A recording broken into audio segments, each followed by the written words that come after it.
Josh, you obviously are using these as much as pretty much anybody in this room, and maybe even more in some cases. But when you're fixing to head to the field daily, are there a few little things that you look at in regards as the pro, making sure everything's good to go? Before we go to the field, I always tell our samplers to take it to the yard, run it. Run one cycle, make sure a fuse didn't pop, make sure the motor starts, that they put gas in it. Just go out to the field. Just because you put it on working, so I don't know how it happens, or they'll leave the key of the four-wheeler on and that'll be dead, and they'll drive 2 hours and be stuck. So go out to the field, run one cycle, just make sure everything works. On the sampler itself, that main chain, touch it a couple times a day. It's really easy to adjust. Those 4 bolts that were on the back side,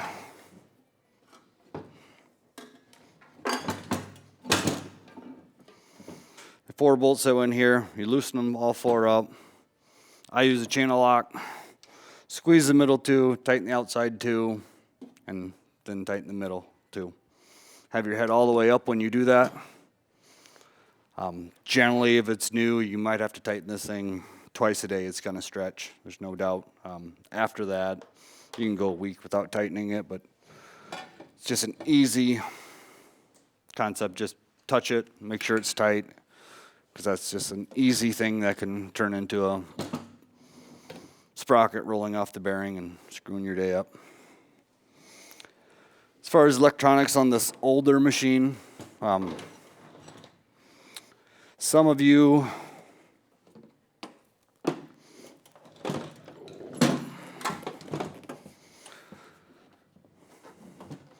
may have these 6 LED lights.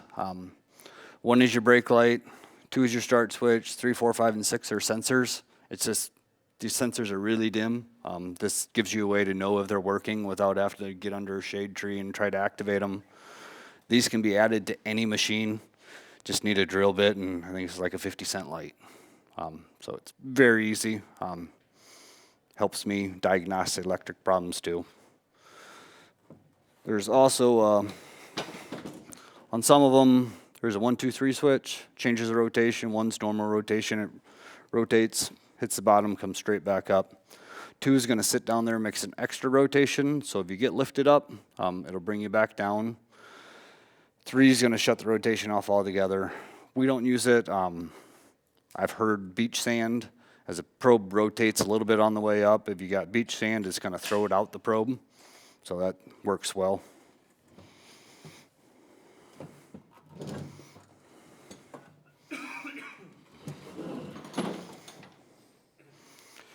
As far as maintenance on the piston, there's not much. You want to pretty much grab it, and you should not be able to move it an inch. If you got a tiny air bubble, you might move it a 1/4 inch. If you can move it up and down and there's no leaking out of any connection, your piston's bad. We don't sell them, but there are gaskets in it that can be replaced. They just change their piston so much we can't stock it all, it seems like. Some guys have found it, some guys haven't. Some guys have good luck, some guys don't. Generally what causes pistons to fail are the pump in the hydraulic unit blows up, metal shavings go in here, and after you get that, trying to get all the metal shavings out of your piston is very tough. So we replace it. We actually have a couple of places here in Owensboro that can rebuild those and have rebuilt them successfully. Yep. So if you need contacts on that, just let me know as well. Yep. I think they're just over $300. If you can find the parts, it's well worth it. You already got to pull it out anyway. To get it apart, it's just the piston unscrews at the bottom. You pull everything out, you replace the gaskets, you put it back in.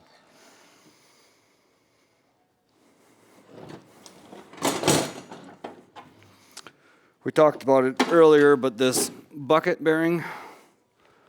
So this bucket bearing is drilled off center.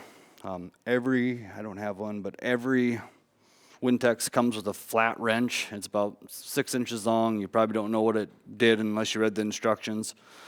But you loosen the 17mm nut up. You put the head down just a little bit so the slide is touching this bearing. And you just turn it.